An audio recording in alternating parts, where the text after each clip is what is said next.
Hello everyone, welcome back to my channel. আশা করি সবাই খুব ভালো আছেন।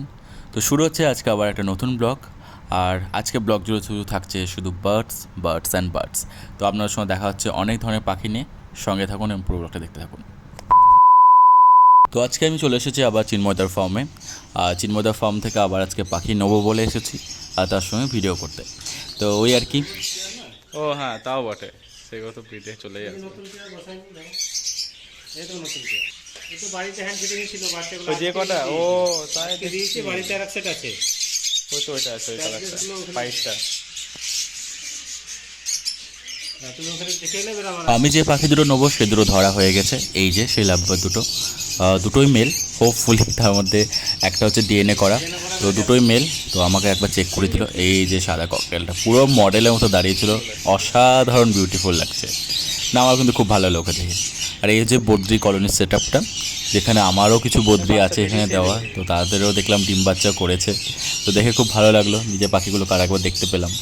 আর এই দিকটায় লাভ বার্ড সেট আপ, তো প্রত্যেকটা বার্ডকে মানে ব্রিডিংয়ে বসে গেছে। এই যে একটা ইউনিন লাভ বার্ড, তো ইউনিক একটু এগুলো দামও বেশি বলতে পারেন।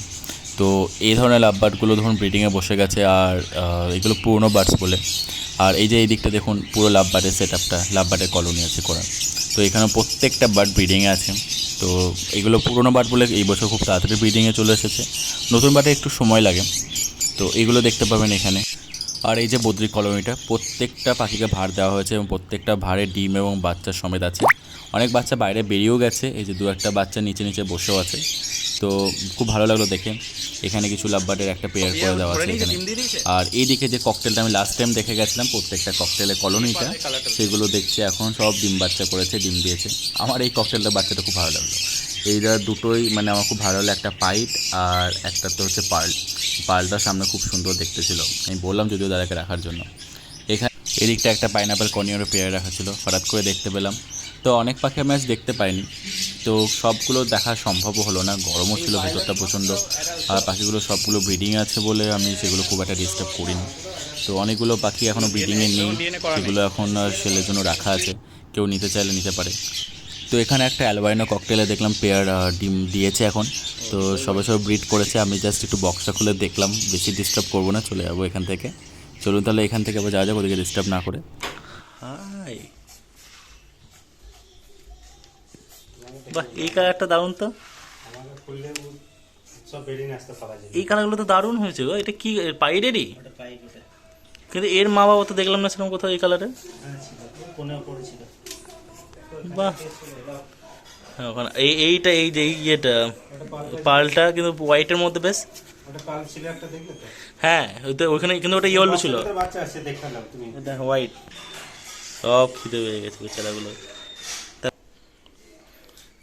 ভরে দিত, চলে যাবে তো তিনটা একসঙ্গে।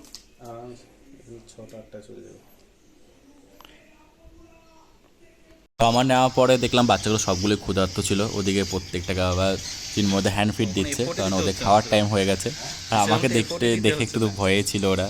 তো ওই আর কি, বাট খুব ভালো লাগলো এগুলো দেখে, সত্যি কথা আজকে খুব ভালো লাগলো এগুলো দেখতে। তাছাড়া প্রত্যেকটা বাচ্চাকে একটা একটা করে ফিড করানো খুবই ডিফিকাল্ট, আবার 3 থেকে 4 টাইম। তো এটা ধৈর্য ছাড়া সম্ভব নয়, আর ডেডিকেশনও দরকার। তো ওই আর কি, আমি ভাইকে জিজ্ঞেস করছিলাম তোর কোনটা ফেভারিট, তো ও বললো হলুদটা আর একটা সাদাটা। তো গাইস, ব্লগটা এখানে শেষ করবো। আশা করি ব্লগটা আপনাদের ভালো লেগে থাকবে। আর নতুন নতুন ব্লগ দেখতে চ্যানেলটাকে অবশ্যই সাবস্ক্রাইব করুন অ্যান্ড একটু শেয়ার করে দেবেন।